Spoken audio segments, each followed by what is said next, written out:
વેણુનાદ કરી અને ગોપીઓની જન્મ જન્માંતરની અધૂરપને, જન્મ જન્માંતરના ખાલીપાને એ પૂર્ણ કરવા માગે છે.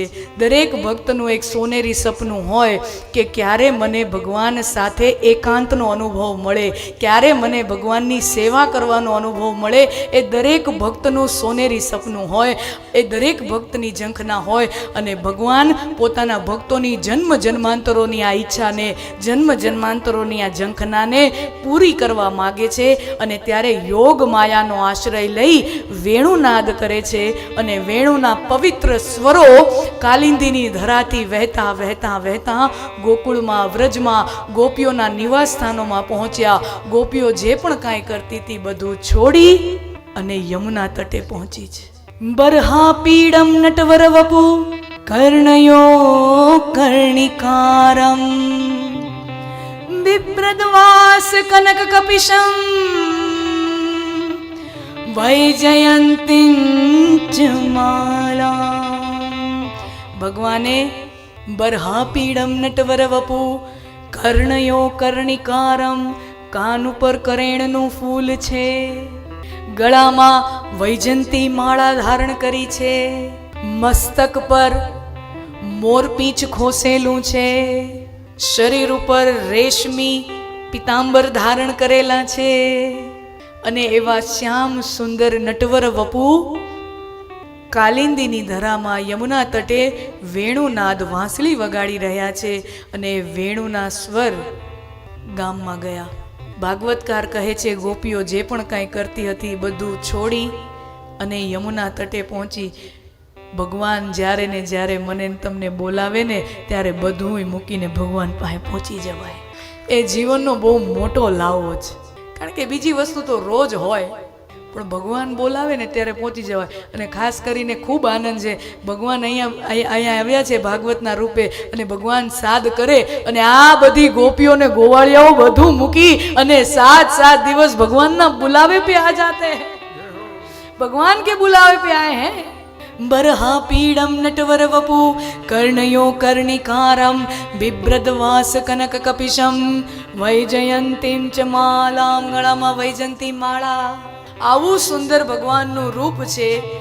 ગોપીઓ વર્ણન છે ભાગવતમાં. અમુક ગોપીઓ ગાય દોહી રહી છે તો એ ગાયને દોહતા દોહતા એ કામ મૂકી અને યમુના તટે દોડી. અમુક ગોપીઓ પોતાનું ઘર સાફ કરી રહી છે એ છોડી યમુના તટે પહોંચી. અમુક ગોપીઓ રસોઈ બનાવે છે એ કામ છોડી યમુના તટે દોડી. અમુક ગોપીઓ પોતાના બાળકોને સ્તનપાન કરાવી રહી છે એનાય વર્ણન છે એ મૂકી યમુના તટે દોડી. અમુક ગોપીઓ પતિની સેવા કરે છે એ મૂકી યમુના તટે દોડી. અમુક ગોપીઓ શ્રૃંગાર કરે છે, એક આંખમાં આંજણ ઘસ્યું હોય અને વેણુનો નાદ જેવો સંભળાણો બીજા આંખમાં આંજણ ઘસવા માટે ઊભી રહેતી નથી, બીજી આંખ એમને કોરી મૂકીને ભાગે છે.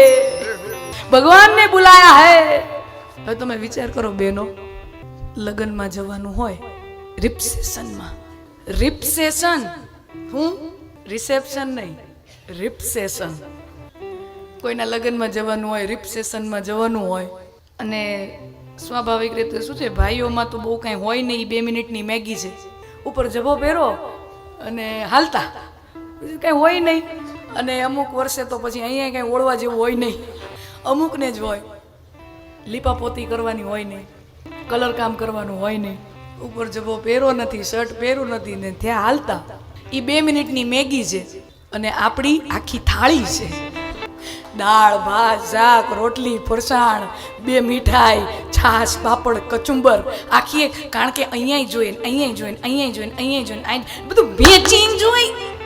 ઉપાધિ કેવડી છે બહેનોને, પાછું જોઈએ ખરું અને મેચિંગ એ જોઈએ, એટલે વાર લાગે ને તૈયાર થવામાં. એટલે પછી હું પુરુષ સમાજ સ્વભાવે અધીરો હોય છે. એ જલ્દી તૈયાર થઈને બેસી ગયો ને એટલે પછી યાર જલ્દી કરો ને, જલ્દી કરો ને, જલ્દી કરો ને થાય ને. એ તૈયાર થઈને બેસી ગયો ને એટલે પછી ઉતાવળ જ હોય, એને જવું જ હોય. એ હાલો હાલો, પછી ગાડી પાર્કિંગમાંથી બહાર કાઢીને રોડ ઉપર લઈ આવે અને પછી હજી આપણું તો આમ ચાલુ હોય અને પછી હોર્ન મારે. હો એ હાલો હાલો હાલો, કણબીનો જમણવારો છે, ટાઈમે નહીં પૂગી તો ઠામણા બચશે. બીજી સમાજમાં બીજી સમાજમાં વ્યવસ્થા હોય 8 વાગે જમવાનું લખ્યું હોય ને એટલે એ કંકોત્રી દેવાવાળાને ને આવવાવાળાને બેયને ખબર છે કે લખ્યા 8 છે ને આવવાનું 10 વાગે છે. એ બેયને ખબર છે. નોતરું દેવાવાળાને ખબર છે ને લેવાવાળાને નક્કી જ હોય 8 લખ્યા છે તો 10 વાગે આવવાનું. પણ આપણે 8 એટલે 8, 9 વાગે જાઉં તો બધું ઉપડી ગયું હોય, આપણે હોટલમાં જવું પડે. તમે વિચાર કરો, ભાઈઓ ગાડી લઈને આમ રોડ ઉપર આવી ગયા હોય અને હોર્ન મારે કે હાલો હાલો હાલો, કેટલી વાર છે, ગમે એટલી ઉતાવળ કરે, ગમે એટલું મોડું થાય, અહીંયા બેઠેલી કોઈ બે એવી હોય કે જે એમ કરે કે એક આંખમાં આંજણ ઘસ્યું હોય અને ઓલા હોર્ન મારે મૂકીને તમે જાઓ. કયો જોઈ જાઓ ખરા, ભલે ને ગમે એવી રાડું નાખે, ઈ તો જઈ પૂરું થાય તઈ જ જવાશે, બરાબર કે નહીં? પણ અહીંયા ગોપીઓ શું કરે છે? વર્ણન છે ભાગવતમાં કે જે ગોપીઓ શ્રૃંગાર કાર્ય કરી રહી છે, અડધો પડધો શ્રૃંગાર મૂકીને પણ ગોપીઓ कृष्ण पासे गई है, श्री कृष्ण की ओर दौड़ी हैं, श्री कृष्ण की तरफ गई हैं, क्योंकि भगवान जब बुलाते हैं तब अविलंब, बिना किसी विलंब के त्वरित पहुंच जाना चाहिए. જ્યારે આત્માના કલ્યાણની વાત આવે, જ્યારે માયલાના કલ્યાણની વાત આવે, ત્યારે સમય બગાડ્યા વગર ત્યાં પહોંચી જવું જોઈએ.